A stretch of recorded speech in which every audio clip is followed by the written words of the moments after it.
Hello everyone, welcome. Today I have 4 poems selected. I hope you enjoy them.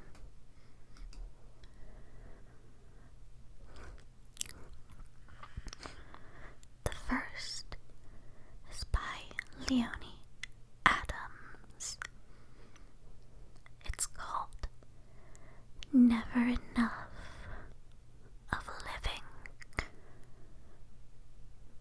Never, my heart, is there enough of living, since only in thee is loveliness so sweet pain. Only for thee the willows will be giving their quiet fringes to the dreaming river.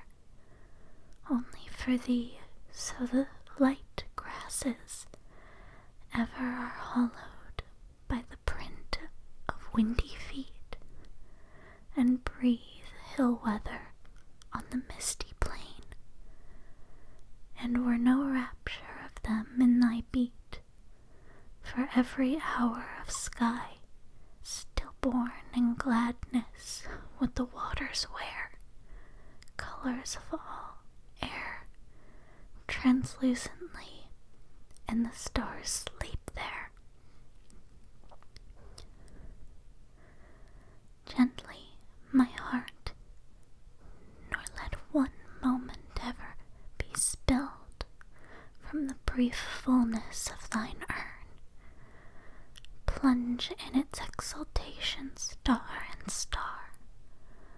O sea and plumbed sea and turn, O still my heart, nor still this moment ever.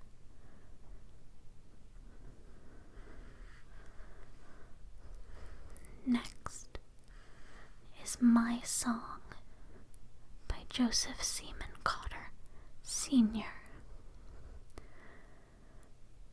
I sang me a song, a tiny song, a song that was sweet to my soul, and set it afloat on the sea of chance in search of a happy goal.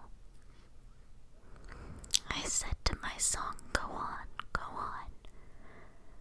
and lodge in a tender spot of some human soul where the fires of hate and selfishness are not. My song went on but a little space, and hied it back to me, and fell at my feet in a sorry plight, the victim of cruelty. I gazed a moment and quickly saw just how it had come about. A cruel critic had caught my song and probed the soul out of it. Oh, poor indeed is the human mind, and why was it ever wrought, that can thrive on husk in the form of words, and not on a sturdy thought?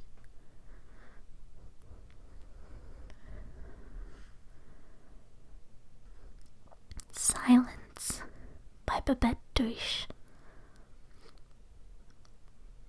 Silence with you is like the faint, delicious smile of a child asleep in dreams unguessed, only the hinted wonder of its dreaming, the soft, slow-breathing miracle of rest.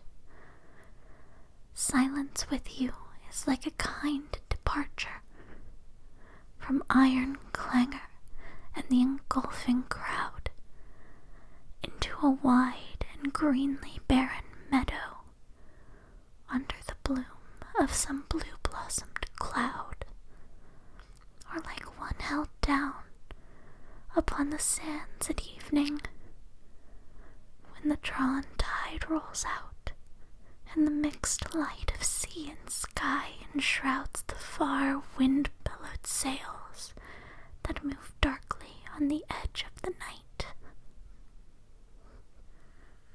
Finally, we have Forget-Me-Not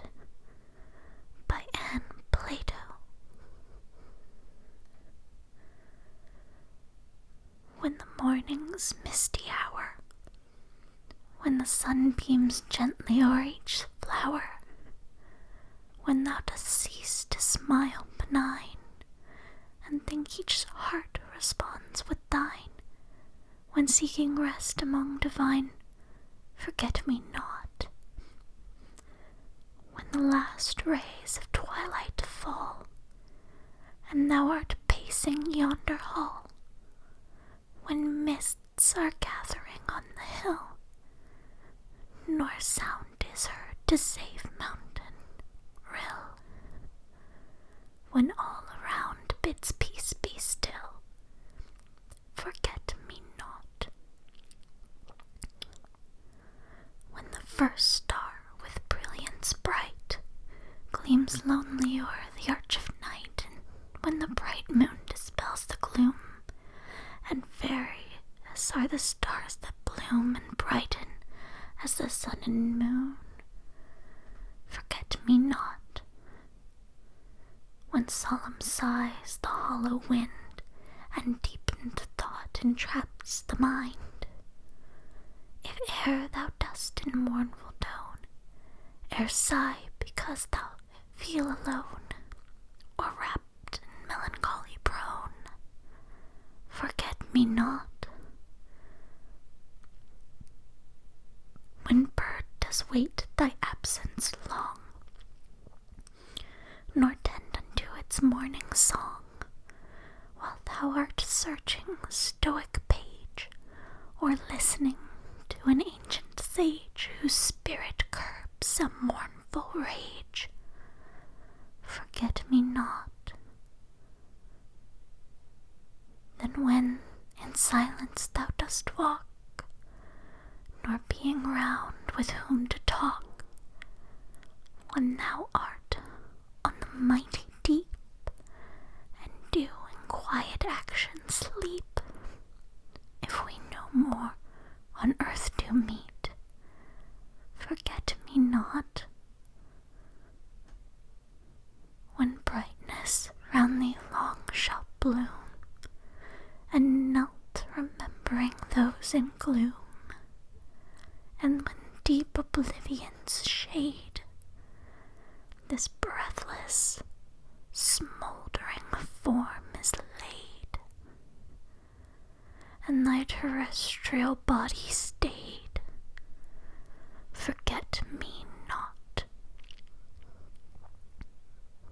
Should sorrow cloud thy coming years, and bathe thy happiness in tears, remember, though we're doomed to part, there lives one fond and faithful heart that will forget thee